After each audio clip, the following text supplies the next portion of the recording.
we had search and destroy, and we went out there.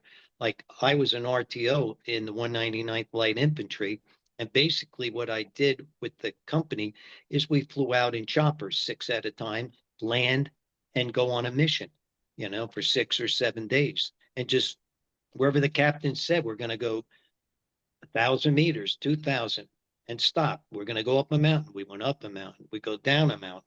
This is from 8:30 to 4 o'clock. And then at 4 o'clock, we'd try to find a place safe. And my captain believed that the best place was on top of a mountain. I like my captain. He liked me because the both of us were educated. He knew I was a teacher, and he found out that I was reading books. So we exchanged books. And I believe that going to the top of the mountain was a good idea instead of being at the bottom, because he stayed once at the bottom, got ambushed, and lost guys. So he went on to the top of the mountain. So he was trying to save lives. You were there in the Vietnamization process, as you know, you're Right. there pretty late in the war, and this idea of basically handing the war over to the South Vietnamese. By the time your tour was done, what was your assessment of that? Did you think that the South Vietnamese forces would be able to? We know how it turned out, but before we know how it turned out, just when you're on the ground there, by the end of your tour, were you confident that the South Vietnamese would be able to stand against the North? Well, when I was not at the end, we did a mission 2 nights in a row when I was with the 199th. We circled the village and we kept our positions, 3 guys in a like a fighting position, not a bunker. And we surrounded it. And so did the local uh, Vietnamese. They surrounded it too, every other fighting position. We wake up in the morning, hardly any of them are around. They really weren't motivated. You know what I'm The, saying? the The South, North Vietnamese soldiers, they're motivated. They'll do anything. The South Vietnamese, they're playing along. So they're just trying to survive, I think.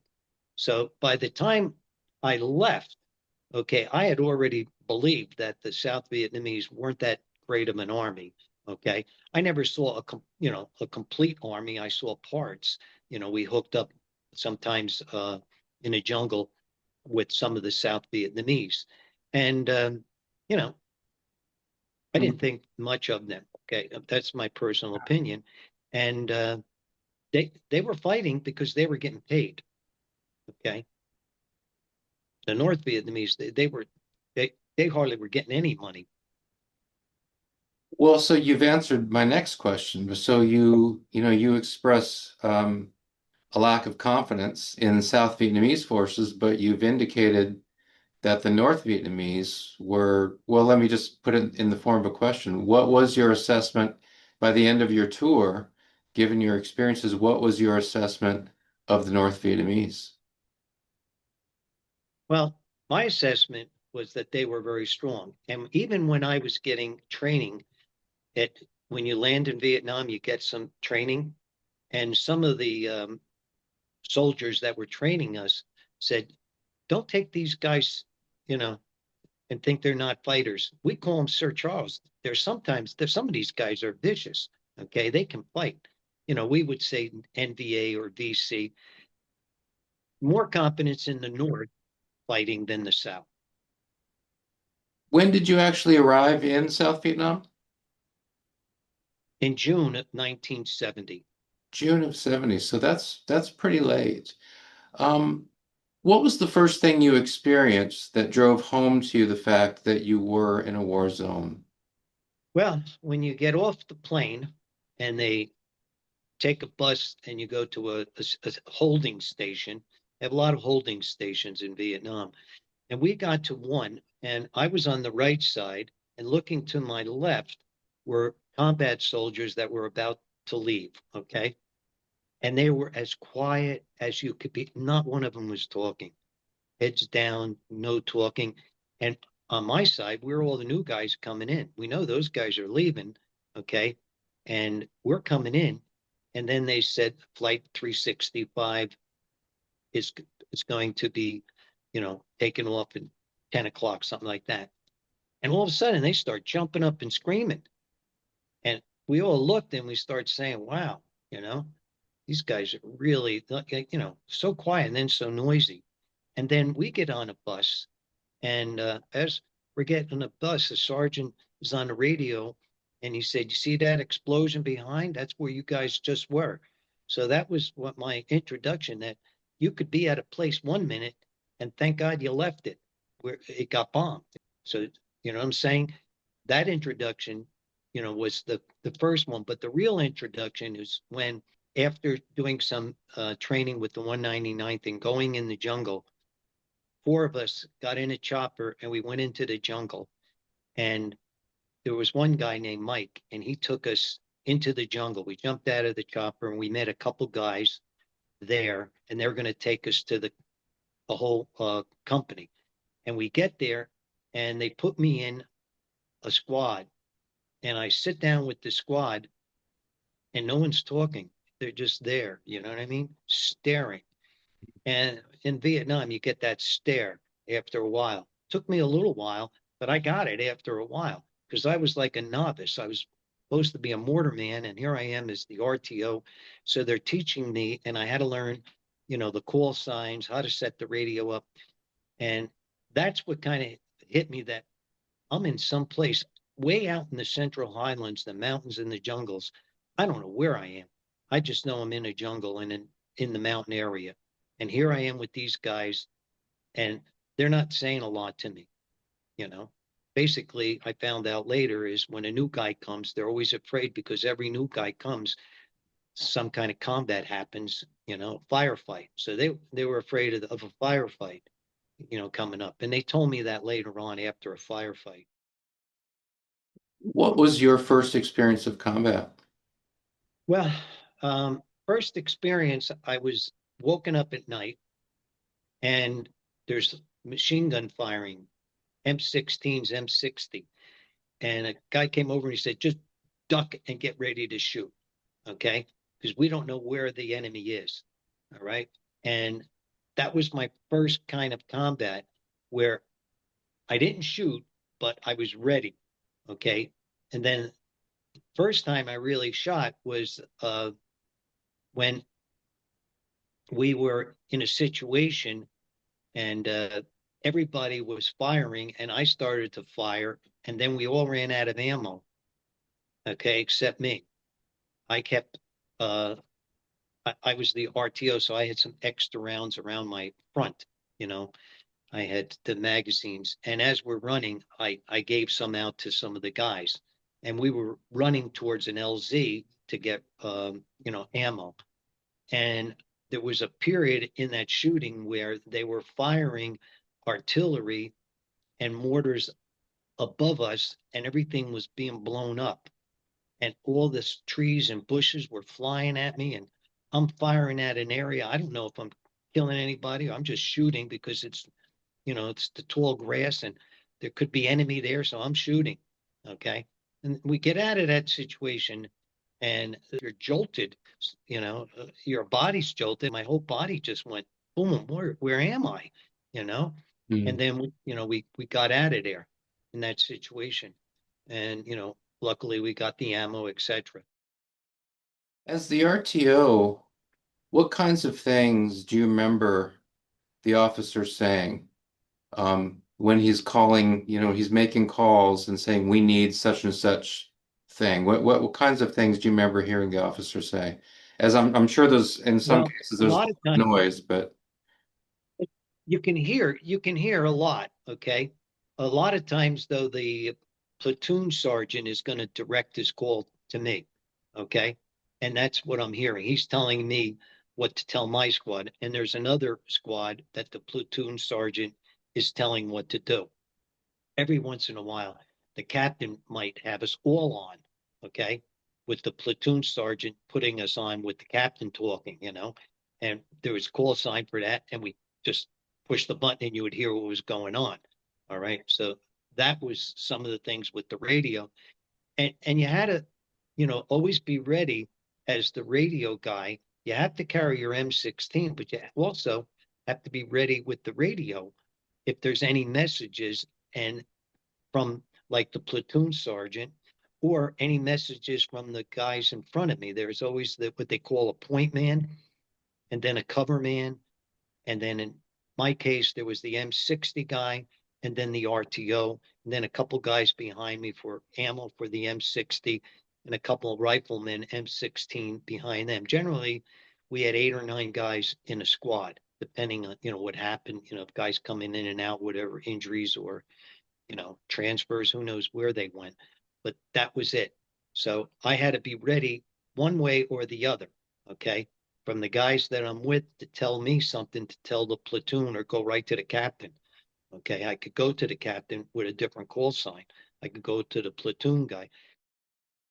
When you are the RTO, Yeah. does it happen that you get into a firefight, you're shooting your weapon, your M16, but then at some point, often you'd have to put your M16 down to focus on the radio?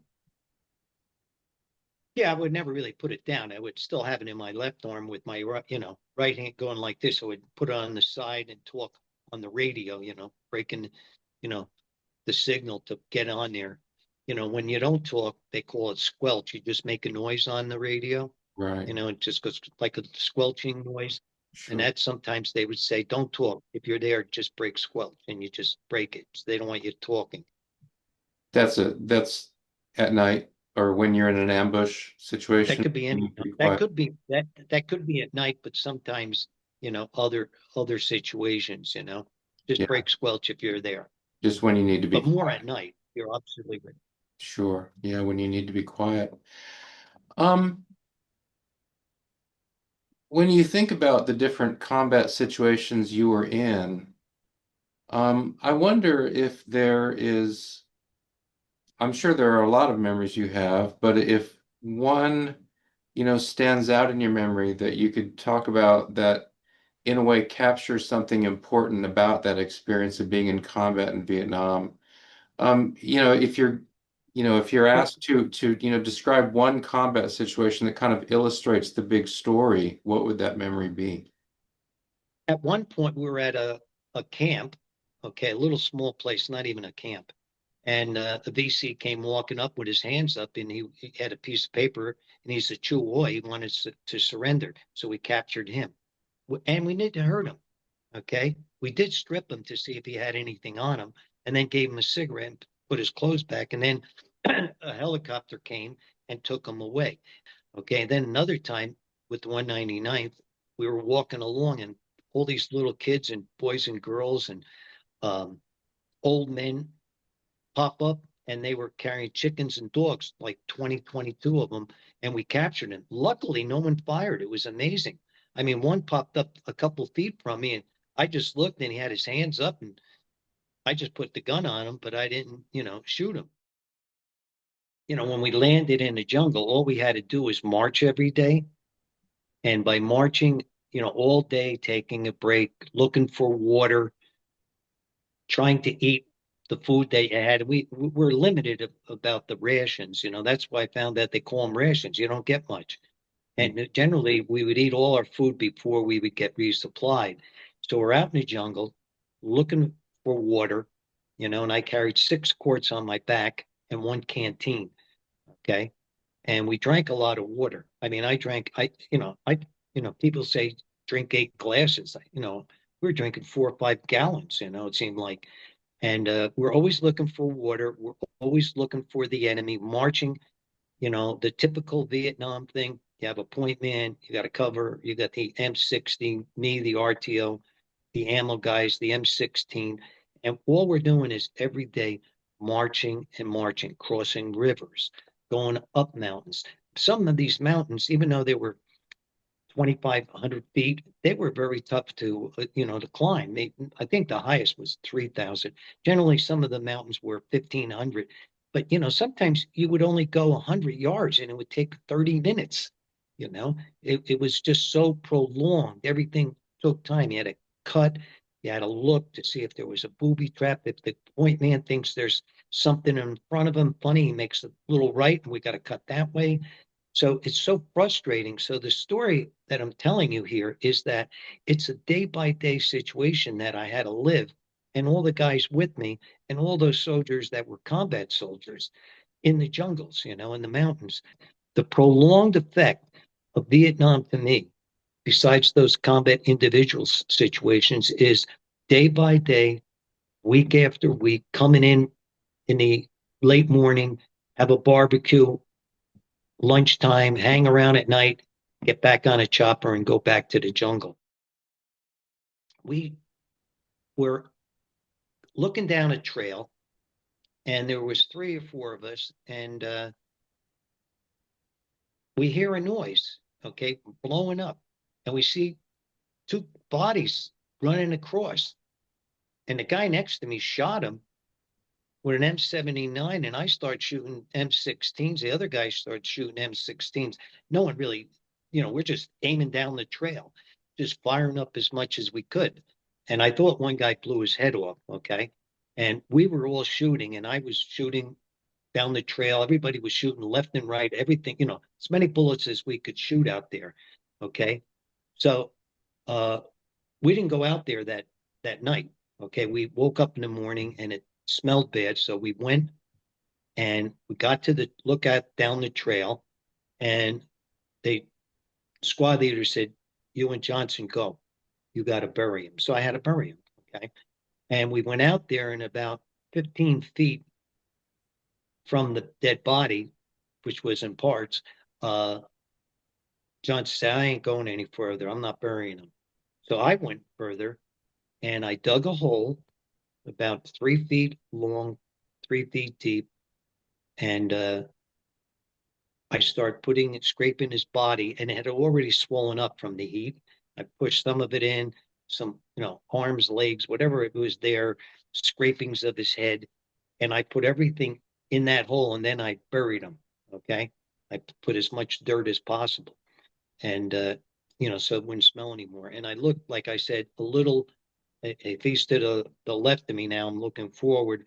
I look to the right to see if there's any blood, and I couldn't find anywhere the other guy was. And I wasn't going to go down there and look. My orders were to go bury him and come back. And that's exactly what I did. As I walked back, the guys were covering me because I had to walk facing them.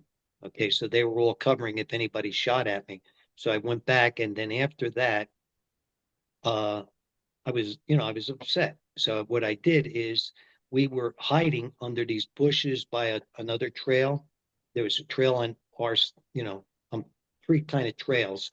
And I went in this one area where I hid underneath, and I was kidding around. I call it my hooch, but there was really just sticks above my head. And I just sat there, and I took a book out and I read just to get my mind off what I did. And I read books uh, just to get my mind off sometimes of what I was doing. And it was only me and the captain reading books, and we would exchange books. He knew I was reading, and he was reading. And we both did it for the same reason, to get our mind off of maybe 15 minutes here or there, just to get us out of the situation we were in. And it did calm me down. We were marching, and we had noticed that there were elephant turds, which were steaming. So that meant they were around the area, and we heard them. Okay. So the captain said, "Okay, change your direction and go, you know, a little 50 yards, head 50 yards in the other direction, you know, left." So we go there, and it's very thick. Instead of going where we thought the elephants were, where there's a bunch, it was a little opening. We went through a very thick area. And what happened is there's 4 of us that see the elephants. The first guy point, the second guy the cover, the third guy the M60, and me the RTO. And first, a little baby elephant pops up. Oh, holy cow! You know, there's an elephant. And then second, there's a female elephant. And I went, holy mackerel! You know, now there's 2 of them. And then all of a sudden, the biggest elephant I've ever seen. I've been to, you know, zoos where they have elephants, and this thing came out, and he had like huge tusks, and he was like big. Okay. So you have a real big one, and then you have another big one, and then you have the baby. And for some reason, a little comic relief, the squad leader said, "What do you think we should do?" I said, "Look, I saw a movie once. Don't move. That's the, you know, the thing with an animal like that." don't move. So right away I get on the radio and I could contact, with the radio, the captain, like, right directly. And I said, Captain, we have a elephant right in front of us. In fact, we have three of them. And he goes, holy cow, let me get there. So he gets there, and as he's getting there, the baby elephant moves away. Then the female elephant moves away. But the big guy staring at me. I swear to God, this was, and I can still see his eyes. He's looking right at me. And I'm sure he's looking at the other guys, but I felt he's looking at me. And until the mother and the baby went, he didn't move.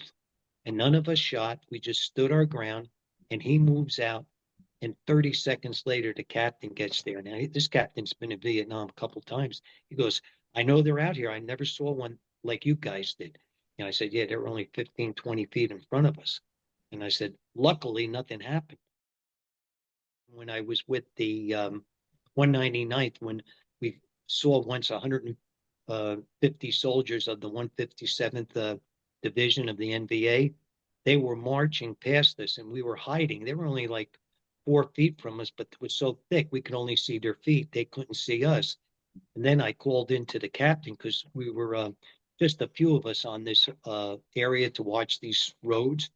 And I called the captain, and he said, well, do you know where they are? And I said, yeah, they're down that road. And he said, you think you can call them in? I said, yeah, I'll call in the artillery. He said, okay. And what I did is I remembered that if I think they're 1,000 yards away, I'll shoot 2,000 yards beyond and then start dropping them where I think they are. And then when it's 500 and 1,000, I'll say go left or right. And then I just told them fire away, and they just bombed the area with artillery. And then what happened is then the captain came and he said, okay, now we got to go after him. And he said, which way? I said, that way. So we go in that directions, and we had a Chu Hoy Kit Carson scout. He said, okay, we get down here. He said, you blew up this area. You think they went that way, but they really went this way.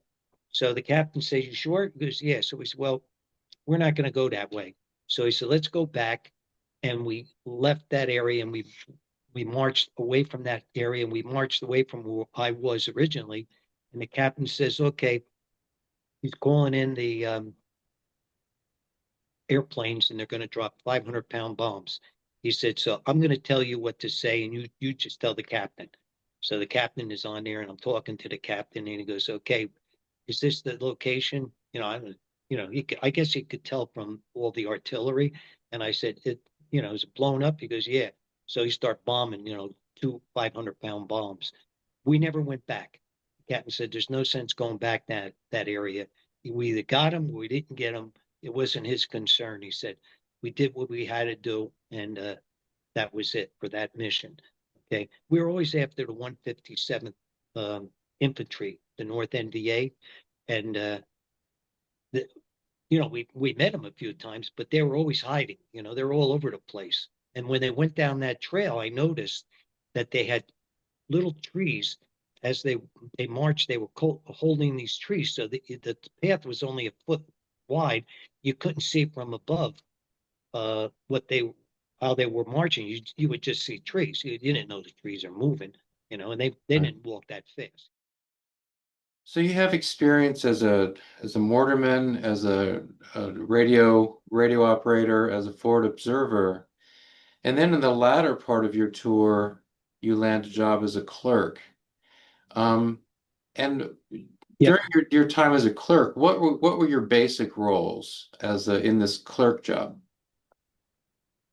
Okay, I got the job about a little over halfway into my tour, okay, of 10 months. And the reason I got the job is when I left the 199th, I went and flew to a replacement area, and I spoke to a captain from division, and I was like, now I thought I was a tough guy after a few months in combat. And these clerks were there. I said, look, I'm a teacher and I can type. I would like a clerk job if I can get one here. So I did this to 4 or 5 of the clerks, and the captain was at the end. He said, come in here. And he spoke to me, and he was from Princeton. He taught at Princeton, and I taught at Marlboro. And he said, we're neighbors. So he said, there's two jobs that I'm thinking of, and you might fill one of them, but I have to get the approval. Okay. So a corporal comes in, takes me out of there, and I go to the fire base, Jamie, and I did what you said. And after about a month there, I'm coming in and we're closing the base and that little camp out there. And the company clerk who I knew, he was in the mortar squad. He got the first job as company clerk, and I thought I wasn't going to get anything. And he said to me, and the lieutenant was there, and they both said, "You're going to be headquarters and headquarters company clerk in the orderly room." And I had no idea what that was. He said, "Well, you're going to be the main clerk for the whole battalion, for the headquarters company, and for every company, Alpha, Bravo, Charlie, Delta. You're going to be the main guy. Everything has to go through your office. The captain, is in charge of that office with the lieutenant." So I took on that role, but I had to learn it in a week. And it was a very difficult job. I mean, that the guy ahead of me was great. He taught me everything, how to set up everything in the morning. I had to do set up all the duties, and it wasn't easy. And I had this giant board where I had to know where 900 to 1,000 guys were. If anybody needed to know where somebody was, I had to know. Was he out in the jungle or was he back at the Alpha, doing a duty? So I had to know everything.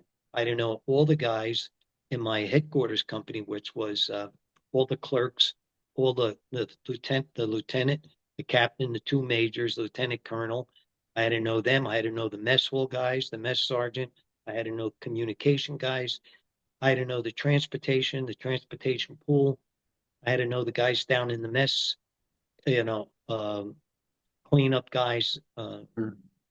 maintenance. Okay, that was Right. maintenance of the mess hall and everything else. We had different maintenance guys, and I had to know those guys, and then I had to know, uh, what the first aid was doing. The mash hall down there. In that tent. I had to know who was down there. I had to know everybody. I had to know where everybody was on guard duty, latrine duty. It just basically I didn't know where everybody was. Question I'm most interested in when I think about you, this latter part of your tour, where now you're a clerk and doing a lot and keeping track of a lot. If you isolate that time in Vietnam in your mind, what does the Vietnam War look like from that perspective? So you've described a little bit, and I know there's so much more you can say, but you've described a little bit of what the Vietnam War looks like from the point of view of a combatant, of a guy who's on mortars, RTO, FO. What does the war look like from the perspective of a clerk? Well, if I just put aside that I was in combat and was just a clerk, all I would know is, you know, basically how to control a battalion. We did get hit by mortars once, and luckily one was before my building and one was the next building. Okay. So, in that situation, I would have known only that, as a combat situation. Okay. But I wouldn't know the day by day. My day by day as a clerk was a lot different. I had to just, but I had to know where everybody was, but I was working all day long. My office, um, I had my bedroom right next to my office. So I was 24/7 in this building. Okay. I did leave, obviously. I could get guys to, cover. I had a clerk there always with me, and I could always go to supply and I could walk around and speak to people, to check up to see how many guys were actually there, you know, and I'd see who was there myself. But I would not have known, um, what a combat soldier was, which I was. And I think the unique thing about me is that I had different roles in Vietnam, different role RTO, squad RTO, platoon RTO, and a command post RTO, and a mortar man, a gunner, and then a forward observer in a company All right. with the captain, just for maybe only, but it was 4 days there, and then being at the fire base Jamie shooting mortars and building up a fort and then taking it down a little and then leaving it alone. And then uh, that would have been a different experience if I was a mortar man. Okay. And then a combat RTO. So I have three different things. But being a clerk, was probably the safest job. I mean, I didn't have to, walk through jungles. All I had to do was make sure everybody was at the right place and be in my spot and follow Right. orders from the captain. And when I said to do this immediately to a guy, they knew they had to do it. It wasn't me talking. It was the captain telling me to tell them. So when I said it, Right. they knew that they had to follow the order.